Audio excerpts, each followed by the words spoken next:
Hello guys, তোমরা কেমন আছো? আশা করি তোমরা খুব ভালো আছো। আমিও খুব ভালো আছি। তো তোমাদের কাছে নিয়ে চলে এলাম নতুন একটা ব্লগ। তো তোমরা দেখতেই পাচ্ছ আমি খুব একটা ভালো আছি বলাটাও মানে ঠিক না। আমার একটুখানি শরীরটা খারাপ ছিল আর কি। ছিল বলতে খুব ঠান্ডা লেগে গেছে। তো আমি স্নান করে নিয়েছি, তারপরে এখানে দেখতেই পাচ্ছ আমি একটু ড্রাগন ফ্রুটস খেয়ে নিচ্ছি। তোমাদের দাদাভাই অনেক দিন থেকে ড্রাগন ফ্রুটসটা এনেছিল, তো ফ্রিজে রাখা ছিল। তো হাফটা খেয়েছিলাম আর হাফটা রয়ে গেছিলো, তো ভাবলাম স্নান করে নিয়েছি যখন খেয়েই নিই। তো আমার এখানে খাওয়া হয়ে গেছে। তোমাদের দাদাভাই সেভাবে কিছু খেয়ে যায়নি, সকালবেলা টিফিনও নিয়ে যায়নি, সাথে খেয়েও যায়নি। তো তাই ভাবলাম তাড়াতাড়ি একটু রান্না করে নিই। আমার ভাত তরকারি কিছুটা প্রায় কমপ্লিট হয়ে গেছে, তো কিছুটা বাকি রয়ে গেছে। তো ভাবলাম আমি একটু ড্রাগন ফ্রুটসটা খেয়েই নিই। তো খাওয়া আমার প্রায় কমপ্লিট হয়ে গেছে। তো এবারে আমি চলে গেলাম। আমাদের যদিও পুরনো বাড়িতেই রান্না হয়, তো নতুন বাড়িতে এখনও রান্না শুরু হয়নি। তো এখানে দেখতেই পাচ্ছ আমি এখানে পেঁপে দিয়ে আলু দিয়ে আর কাঁচকলা দিয়ে একটা তরকারি করে নিলাম। তো তারপরে দেখলাম একজনের বাড়ির থেকে আমাদেরকে ছাতু দিয়েছে।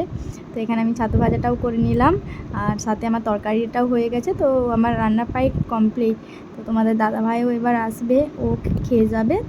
তো বললাম না, ও খেয়ে যায়নি সকালবেলা, তো তাই ও খেতে আসবে।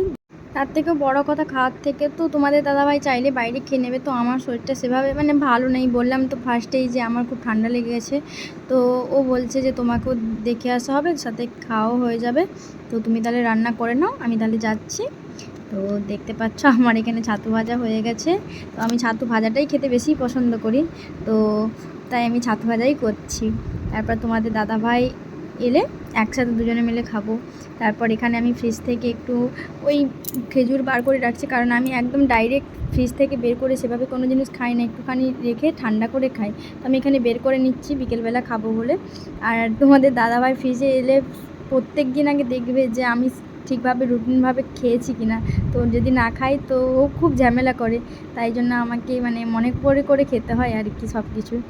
তোমরা হয়তো বলবে দিদিভাই তোমার ফ্রিজে কেন কিছু নেই। তো আমাদের ফ্রিজটা আজকে আমি পরিষ্কার করলাম, তাই ফ্রিজে কিছুই রাখা নেই। ওইটাই ছিল, ওই খেজুরি ছিল, তো ওটাও বের করে নিলাম, কারণ আমি বললাম না বিকেলে খাবো, আমি ডাইরেক্ট ফ্রিজ থেকে বের করে খাই না। তারপর আমি এখানে একটা প্যান্ডি খেয়ে নিচ্ছি, কারণ আমাকে একটা প্যারাসিটামল খেতে হবে, গায়ে জ্বর আছে, খুব শরীরটা খারাপও লাগছে। তো তাই ভাবলাম একটা আগে গ্যাসের ট্যাবলেট খেয়ে নিই।